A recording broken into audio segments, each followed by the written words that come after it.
आपण आता एवढा सुंदर मार्गदर्शन ऐकला आणि एवढं सुंदर मार्गदर्शन ऐकल्यावर मी काय बोलू आणि काय नाही, कारण या ठिकाणी सुंदर सुंदर अनुभव झाले आणि वेळ होत आलेला आहे. मी काही जास्त वेळ घेणार नाही. आजच्या या कार्यक्रमाला आवर्जून उपस्थित ज्येष्ठ सेवक सन्माननीय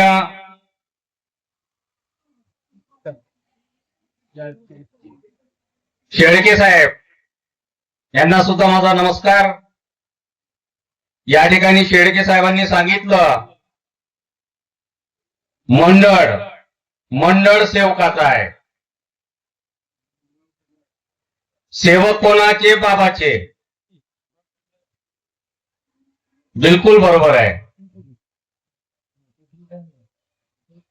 ते माझ्यासाठी आदरणीय आहेत, याच्यासाठी आहेत की ज्येष्ठ सेवक आहेत, बाबाची संगत केलेले आहेत. परंतु ठाम विश्वास आहे असं मला वाटत नाही. ठाम, स्थिर, मजबूती ज्याला म्हणतात, की ज्यांनी आमच्या मागं पाठीमागं राहून या मंडळाला सांभाळण्यासाठी मदत करायला पाहिजे, अशी भूमिका बाजवण्याची त्यांनी वाजवायला पाहिजे अशी भूमिका. कारण ते बाबाची संगत केलेले आहेत. जर त्यांनी अशा प्रकारचं जर वक्तव्य केलं दुहेरी, तर आमच्यासारख्या किंवा नवीन सेवकासमोर कोणता आदर्श राहील याचा विचार करायला पाहिजे. कारण त्यांचं जर म्हणणे आहे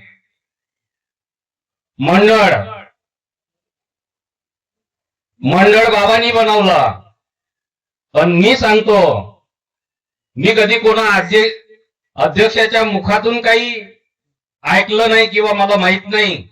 बाकी सगळे सांगतात की अध्यक्ष साहेबांनी सांगितलं. आजपर्यंतच्या 4-5 जेवढी अध्यक्ष झाले ते सर्व अध्यक्ष सांगतात की बाबानंतर मंडळ, हे बाबांनी म्हटलं आहे.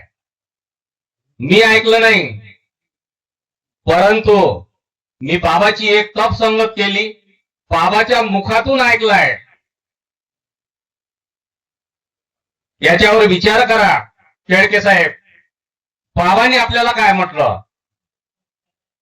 बाबांनी म्हटलं होतं प्रत्येक सेवकाला रजिस्टर्ड करील, असा शब्द बाबांनी वापरला किंवा नाही? प्रत्येक सेवकाला मी रजिस्टर्ड करील. बाबांनी ज्या भगवंताची कृपा प्राप्त केली, ती कृपा दीन दुःखी आणि गोर गरीब जनतेपर्यंत पोहोचवण्यासाठी मंडळाची स्थापना केली. प्रत्येक सेवकाला रजिस्टर्ड केलं. जर सेवक बाबांनी या कृपेचा प्रचार आणि प्रसार मंडळाच्या माध्यमातून केला, या मार्गातला कोणताच सेवक जो कोणी दुःखी या मार्गाशी जुळला, कधीतरी जर एखादा मंदिर किंवा काही असलं किंवा एखादा जाणता असला किंवा एखादा जर पंडा पुजारी असला, त्याच्याकडे आपल्याला जावं लागते. ही गोष्ट समजा, आपल्याला त्याच्याकडे जावं लागते. पण आपण कधीच बाबाकडे गेलो नाही. ज्या दिवशी आमच्या घरी दुःख होतं, आम्ही बाबाचे शब्द मार्गदर्शकाला, एका सेवकाला सुद्धा आहे, जर सेवक मार्गदर्शन कराल त्याच्यानंही दुःखी माणसाला समाधान मिळते. तर ज्या मार्गदर्शकाकडून आपण कार्य घेतले, पहिल्या दिवशी जेव्हा अगरबत्ती लावली आणि आपल्याला आराम मिळाला, तो कोणत्या ठिकाणी मिळाला? बाबाच्या घरी जाऊन आपण काही बोललो होतो का कधी? याचा विचार करायला पाहिजे.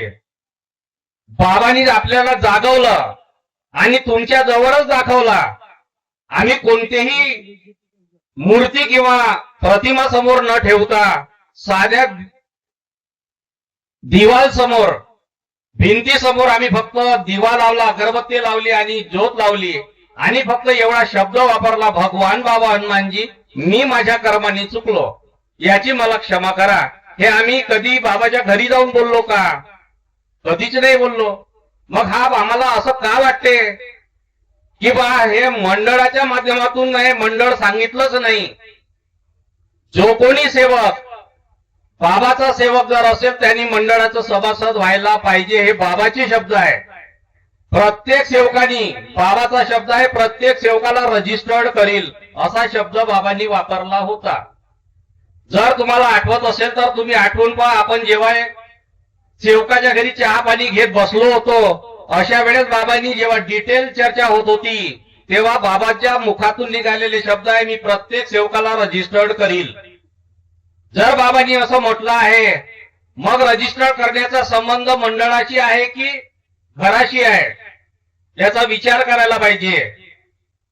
की कोणाशी आहे, मोवाडीशी आहे, त्या मेयरशी जी संस्था आहे त्याच्याशी आहे की ओमशी आहे, कोणाशी आहे, कोणाशी रजिस्टर करणार आहे बाबा, याचा विचार आपण करायला पाहिजे. विचार करण्याला एक गोष्ट आहे. याचा अर्थ असा की आमचे विचार मजबूत नाही.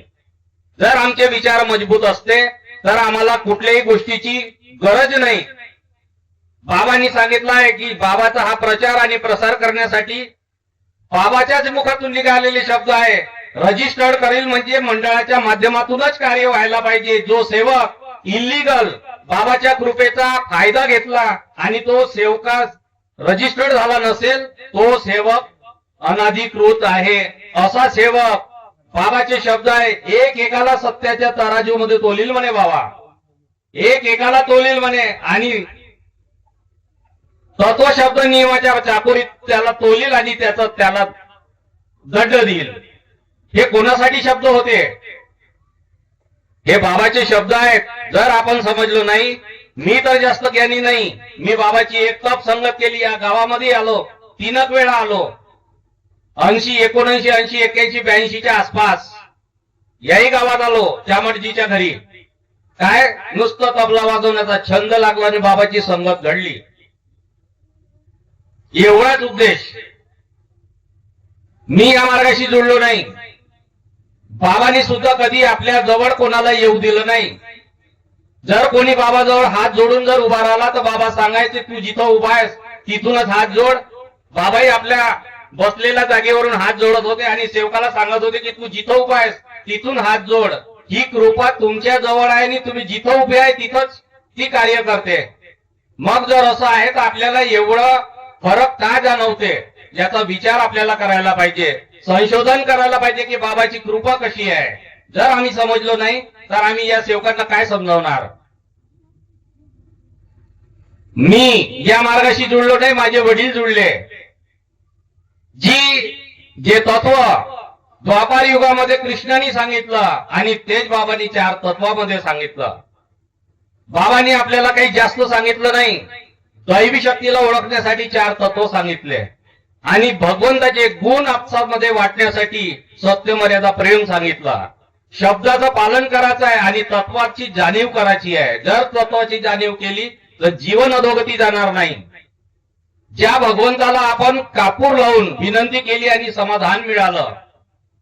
माझी आई खूप बिमार होती, आम्ही कोणा दुसऱ्याकडे गेलो नाही. जेव्हा माझी आई बिमार होती आम्हाला शिकवून दिलं एका जाणत्यानी. एक जाणता माझ्या मामासोबत आला. माझ्या मामाला माहित झालं माझी आईची तब्येत खूप सिरियस आहे आणि आता 1-1.5 महिन्यानंतर तो पाहायला आला. तेव्हा त्याला वाटलं पाहिल्यानंतर की अरे म्हणे हे मरते आता. माझे मामा माझ्या वडिलांना म्हणत होते, म्हणे तुम्ही काहीच करत नाही का? खूप उपचार केले म्हणे, परंतु तिला आराम पडून नाही राहिला. MBBS डॉक्टर झाला, जाणते झाले, जादूगर झाले, सर्व प्रकारचे उपचार झाले. माझे वडील काही गलत रस्त्यानं नव्हते, कधी दारू पेत नव्हते. घरात गोपालकाला होत होता, भजन होत होते, पेटी वाजवत होते. माझ्या वडिलांना गायनाचा छंद होता आणि आमच्या घरात भूत फिरताना दिसत होता. अशी परिस्थिती होती. ज्यावेळेस माझे वडील या परिस्थितीने बेजार झाले तेव्हा माझे मामा जेव्हा माझ्या आईला पाहायला आले आणि पाहिल्यानंतर त्यांनी सांगितलं तुम्ही काहीच करत नाही का? सगळे प्रयत्न करून झाले म्हणे. ठीक आहे म्हणे, मी रात्री 10 वाजता येतो म्हणे, 9:30-10च्या दरम्यान. आणि माझ्या मामानी एका जाणत्याला आणलं. आम्हाला काही समजत नव्हतं, आपण काही कोणती कृपा प्राप्त केली नाही, पण त्या जाणत्याने आम्हाला परिचय करून दिला. भगवंत बाबांनी दाखवलं नाही की हा भगवान आहे, याला तुम्ही सांभाळून ठेवा, पण ती शक्ती बाबाच्या शब्दावर कार्य करते. तो जाणता आला, त्या जाणत्यानी दिवा लावला, दिव्याच्या ज्योतमध्ये दिव्यामध्ये त्यांनी आपल्या देवीचं आवाहन केलं. आम्ही आजूबाजूला बसलो होतो आणि त्यांनी दिव्यामध्ये आपल्या देवीचं आवाहन केलं, त्याची देवी आली. तो सांगून राहिला, आम्ही नाही पाहिलं, प्रॅक्टिकल पाहिलं मी हे. तो सांगून राहिला म्हणे देवी म्हणते, काय म्हणते त्याची देवी, या घरात जो शैतान आहे तो कोणाच्यानं जाणार नाही. विचार आहे, शैतान आणि भगवान एकच नाण्याची दोन अंग आहेत. जर समजलं तर जीवन सफल होईल, ज्याला नाही समजलं तो अधांतरी अशात फिरत राहील, कारण त्याला समजलंच नाही की मी कुठं उभा राहिलो पाहिजे. ज्याला हे नाही समजलं तो बस कधी इथं बसल, कधी तिथं बसल, कधी तिथं बसल, त्याचं काही खरं नाही. जेव्हा जाणत्याने म्हटलं की त्याची देवी सांगत होती, या घरात जो शैतान आहे तो कोणाच्यानंही जाणार नाही, तेव्हा माझ्या वडिलांनी त्याला विचारलं, म्हणे मग आपण काय करायचं, तुम्ही एक काम करा म्हणे, मी सांगतो म्हणे. जेव्हा त्यांनी निंबू कापला आणि निंबूचे दोन भाग केल्यावर त्या एका भागावर हळदी कुंकू टाकलं आणि त्या दिव्याच्या ज्योत समोर जेव्हा नेलं, तेव्हा तो शैतान आला आणि शैतान खायला धावला. अरे बापरे म्हणते, कोण, हा जाणता. तो शैतान त्याच्या अंगावर धावत आला, तो निंबू खायला. अरे म्हणते देवी जशी म्हणत होती तसाच हा शैतान आहे. हा म्हणते की मी या घरातले 4 जीव नेले, एक नील. काय म्हणते तो शैतान, या घरातले 4 जीव नेले, पुन्हा एक जीव नेईल. तो शैतान म्हणून राहिला आणि तो जाणता आम्हाला समजावून सांगून राहिला, तुमच्या घरात जो शैतान आहे बहुत भारी आहे म्हणे. माझे वडील, आपल्याला काय करावं लागल म्हणे, सांगतो म्हणे. त्या शैतानाला आपल्याला जीवच्या बदल्यात जीव द्यावा लागल म्हणे. आणि माझ्या देवीसाठी दही भात, आज बुधवार आहे, मी शुक्रवारी येतो आणि या शैतानाचा बंदोबस्त करून देतो, तुम्ही तयारी करा म्हणे. ते चालले गेले. माझे वडील घाबरले. दुसऱ्या दिवशी सकाळी माझे वडील मार्गदर्शकाकडे गेले. त्यांच्याशी परिचय होता. उमरेडला नारायणरावजी चिचघरे हे मार्गदर्शक होते. त्यांच्याकडे जाऊन त्यांना सांगितलं, आपली पूर्ण हकीकत सांगितली. आणि मार्गदर्शक काय म्हणतात, तुला जे काही सांगितलं बाबांनी ऐकलं. पहा मार्गदर्शकाचे शब्द कसे आहेत. सहादेव म्हणे, तू जे काही सांगितलं भगवंतानी ऐकलं. तू एक काम कर, घरीच्या साफसफाई कर आणि पूर्वमुखी जागा निवड आणि त्या ठिकाणी उद्यापासून तू कार्याला सुरुवात कर. त्यांनी सांगितलं, 3 दिवसाचे कार्य दिले आणि फक्त इतकंच विनंती करायला सांगितलं. कुठली मूर्ती नव्हती, कुठला प्रतिमा नव्हती. साध्या दिवाळीच्या पुढं फक्त पूर्वमुखी आम्ही दिवा लावला, अगरबत्ती लावली. प्रत्येकाने तसंच केलं. आम्ही काही पाहिलं नाही, पण अनुभव पाहिले. विनंती केली. ज्या दिवशी पहिल्या दिवशी अगरबत्ती लावली, दिवा लावला आणि ज्योत लावली, फक्त एवढीच विनंती केली. 1976 मध्ये सेवक नंबर 720, भगवान बाबा हनुमानजी, मी माझ्या कर्माने चुकलो, याची मला क्षमा करा आणि दुःखातून मुक्त करा. एवढंच मनाला सांगितलं. पहिले बी आम्ही भगवंताला मानत होतो, तेव्हा आम्हाला भगवंतानी मदत केली नाही. पण ज्या दिवशी पहिल्या दिवशी आम्ही अगरबत्ती लावली, त्या दिवशी विनंती केली आणि दैवी शक्ती न परिचय दिला. हा जाणता, हा रात्री आला, कारण याला सांगितलं नव्हतं की आम्ही एक अगरबत्तीचा मार्ग धरलाय. हा रात्री आला आणि त्यांनी विचारलं माझ्या वडिलांना, म्हणे तुम्ही सगळं आलं का, ही दैवी घडामोडी कशी आहे, आम्हाला शिकवायचं होतं. तो आला आणि माझ्या वडिलांना काय म्हणतोय, तुम्ही सगळी तयारी केली का. माझे वडील म्हणे, हो म्हणे, मी सगळं काही आणून ठेवलं आहे आणि तुम्ही जसं सांगितलं तसं केलं. ठीक आहे म्हणे, आपण या शैतानाचा बंदोबस्त करून टाकू म्हणे. आज त्यांनी दिवा लावला आणि दिवा लावल्यावर दिव्यामध्ये जेव्हा त्यांनी त्या देवीचं आवाहन केलं, त्याची देवी आमच्या घरी यायला तयार नव्हती. ही विचारधारा कुठून आली. ही विचारधारा आम्ही बाहेरून आणली का, नाही आणली. त्या जाणत्यांनी परिचय करून देऊन राहिला. तो जाणता काय म्हणते, माझी देवी आज इथं का नाही येत. माझे वडील म्हणे, देवी तुमची आहे, तुम्ही आपल्या देवीचं आवाहन करा. त्यांनी पुन्हा देवीचे मंत्र म्हटले आणि जेव्हा त्याची देवी आली, ती देवी काय म्हणते, पहा माणूस एक, विचारधारा 2. तोच जाणता काय म्हणते, त्याची देवी आली, त्याची देवी म्हणते या घरात जगाचा वाली उभा आहे. आतापर्यंत शैतान म्हणत होती, आता काय म्हणून राहिली, जगाचा वाली उभा आहे, आता इथं कोणीच येऊ शकत नाही. काय केलं आम्ही? आपण काय केलं? काहीच केलं नाही, काहीच केलं नाही. आम्ही कोणाच्या शब्दावर आम्ही अनुभवली ही गोष्ट, महानत्यागी बाबा जुमदेवजीच्या. आणि बाबांनी सांगितलं की ही कृपा संस्थेच्या माध्यमातून मिळल. जसं शासनाने प्रत्येक गोष्टीसाठी संस्था, महसूल हे सगळं तय केलं, तसं बाबांनी शासनाच्या नियमानुसार प्रत्येक सेवक रजिस्टर्ड झाला पाहिजे म्हणे बाबा. ती देवी म्हणते या घरात जगाचा वाली उभा आहे. मग तो जाणता माझ्या वडिलांना काय म्हणते, तुम्ही काय केलं? माझे वडील म्हणे आम्ही सर्व देवाचं विसर्जन केलं आणि फक्त आता एक अगरबत्तीचा मार्ग धरला. तुम्ही जे केलं चांगलं केलं म्हणे. माझे वडील म्हणे आता त्या शैतानाला बोलवा. हा भगवंत परिचय करून देऊन राहिला. बाबांनी कृपा कशी प्राप्त केली, कशी साधना केली, किती त्याग केला, काय केला आम्हाला नाही माहित. पण आम्ही जे अनुभवलं, बाबाच्या कृपेने दैवी शक्ती आम्हाला साधली, आमचं जीवन साधलं माझं. नाही तर मी तर वाहून गेलो असतो आजपर्यंत. तो काय म्हणते, माझ्या वडिलांनी त्यांना सांगितलं तुम्ही म्हणे त्या शैतानाला बोलवा. नंतर त्यांनी पुन्हा निंबू कापला आणि त्या निंबूवरती हळदी कुंकू टाकून त्या दिवशी सारखी क्रिया केली. आणि जेव्हा तो निंबू दिव्यासमोर नेला तेव्हा शैतान आला नाही. तर शैतान गेला कुठं? पुन्हा पुन्हा मंत्र म्हटले त्यांनी, तेव्हा त्याला तो शैतान मंदिरामध्ये शंकरजीच्या पिंड समोर बसला आहे म्हणे. कोण? हा जाणता. तो शैतान समोरच्या मंदिरामध्ये शंकरजीच्या पिंड समोर बसला आहे म्हणे. माझे वडील बोलवा म्हणे त्याला, हा कोंबडीचा पिल्लू आणलाय तलंग, त्याला देऊन टाका. यांनी त्या शैतानाला खवळवलं निंबू दाखवून. जो शैतान पहिले निंबू खायला धावत होता त्या शैतानाकडे आता त्यांनी निंबू जरी नेला तरी तो शैतान फिरून पाहायला तयार नव्हता.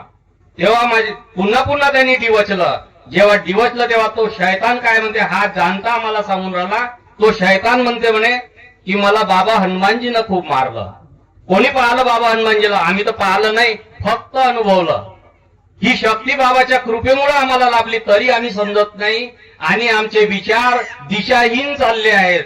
जर आमचे विचार दिशाहीन गेले तर दैवी शक्ती आम्हाला साथ देणार नाही. आणि हा अनुभव ज्या दिवशी अगरबत्ती लावली त्या दिवशी माझी आई उठून बसली आणि आमचं जीवन बाबाची संगत केली. म्हणून आज तुमच्या समोर उभा आहो. बाबाच्या कृपेमुळे हे मी अनुभव आलो. जर मानलं तर सगळंच आहे, जर नाही मानलं तर काहीच नाही. ही शक्ती आपल्याला जर टिकवायची असेल, आपण भगवंताला वचन दिलं, जागृत कृपा आहे, निराकार शक्तीचा परिचय करून दिला. हनुमानजी म्हणजे भगवान आहे असं नाही, किंवा हनुमानजी फक्त बाबाचे गुरु होते. पण बाबांनी सांगितलं की निराकार शक्तीचा परिचय करून दिला. ज्या दिवशी आम्ही अगरबत्ती लावली कोणत्याच मूर्ती समोर नाही लावली. निराकार परमात्मा एक, त्याला वचन दिलं की तुझ्या चरणी मेलो, तेव्हा त्यांनी दुःखातून मुक्त केलं आणि आम्हाला जीवन जगण्याला प्रवृत्त केलं. आणि हे बाबाच्या कृपेमुळे साधलं. इच्छानुसार भोजन, चांगले कर्म कराल, इच्छा चांगली कराल तर मिळल. माझं जीवन साधवलं बाबांनी. मी कधीच असं म्हणणार नाही की इकडे तिकडे गेलं पाहिजे, इकडे तिकडे गेलंच नाही पाहिजे. मंडळाच्या अधीन जो राहील तोच बाबाच्या छत्रछायेखाली राहील. नाही तर आजच्या डेटला अनेक वाला सुद्धा बाबाचं नाव घेईल तरी त्याचं दुःख दूर होते. मग तो बाबाचा सेवक झाला का? नाही. तो कसा बाबाचा सेवक होईल? आणि ज्यांनी तत्वच मानलं नाही, जो या ठिकाणी तुमच्या सोबत जुळला नाही, तो बाबाचा सेवक होऊ शकत नाही. ज्यांनी या माईक वरून ऐकलं आणि त्याला जर दुःख असेल आणि तो जर कुठं दुसऱ्या एखाद्या ठिकाणी दुःखानं पीडित असेल, त्यांनी जरी एवढं म्हटलं भगवान बाबा हनुमानजी मला मदत करा, मला दुःखातून मुक्त करा, दैवी शक्ती सगळ्यांचंच ऐकते. पण दुःखातून मुक्त केल्यावर जर तो या ठिकाणी जुळला नाही तर गेला जन्म वाया. त्याला परिचय केले दिल्यावर भगवंतानी तो जर समजला नाही तर काही अर्थ नाही. आम्ही समजूनही तसं वागत नाही, ही आमची चूक आहे. जर आम्ही आपली चूक सुधारली नाही तर हा जीवन व्यर्थ केल्याशिवाय राहणार नाही. म्हणून आपण बाबांनी दिलेल्या तत्वशब्द नियमाचं पालन करा. एवढंच बोलून मी माझ्या शब्दाला विराम देतो. सर्वांना माझा नमस्कार. धन्यवाद सचिव.